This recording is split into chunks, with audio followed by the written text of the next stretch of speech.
Aujourd'hui, on parle de gluten.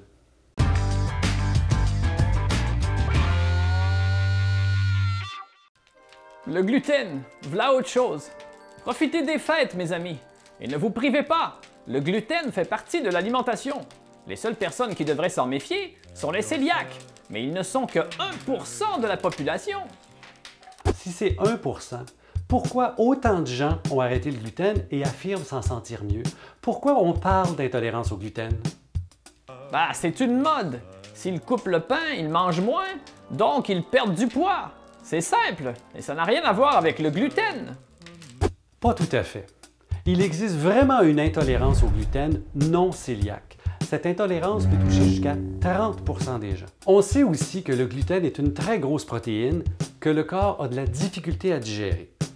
Le corps va produire des fragments de protéines, certaines ressemblent à la morphine, on les appelle des gliadomorphines. Et ces molécules-là vont affecter mon cerveau, me donner de la confusion mentale ou de la somnolence.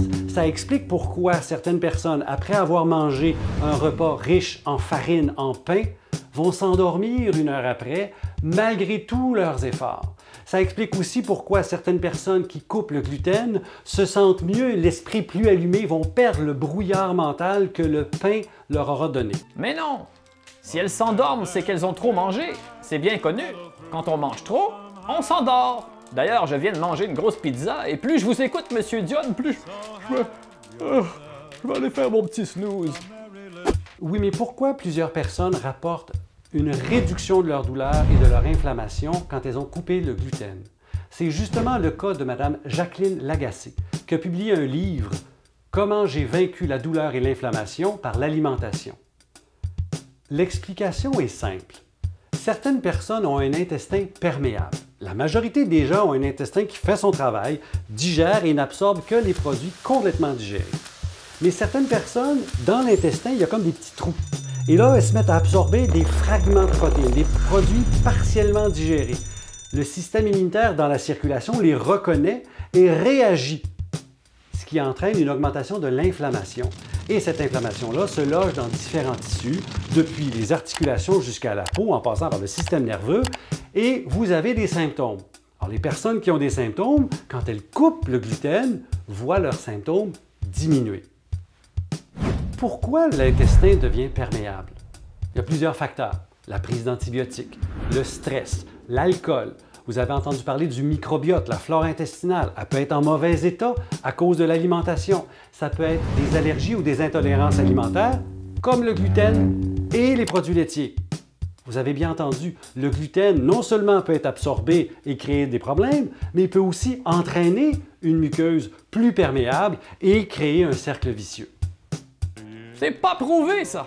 On glisse sur les pentes enneigées de la crédulité de la population! Des preuves? En 2012, une étude publiée dans le journal américain de gastro-entérologie montre que l'intolérance au gluten non cœliaque est une réalité.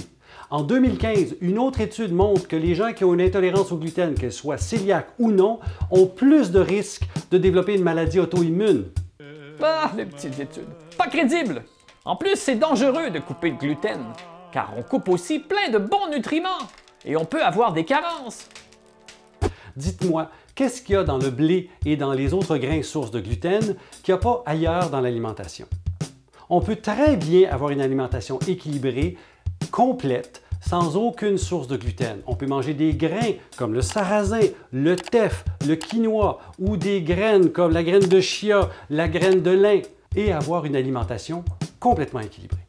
Si vous avez des symptômes incommodants comme des douleurs ou de l'inflammation et que vous pensez que le gluten aurait un rôle là-dedans, faites le test. Coupez toutes les sources de gluten durant un mois. Observez-vous, est-ce que ça va mieux? Oui ou non? À la fin du mois, faites le défi. Mangez un repas riche en gluten, sandwich, pâtes, ce que vous voulez. Et observez-vous. Avez-vous une aggravation de vos symptômes ou pas de changement? Si vous avez une aggravation, vous êtes de ceux qui devraient couper le gluten.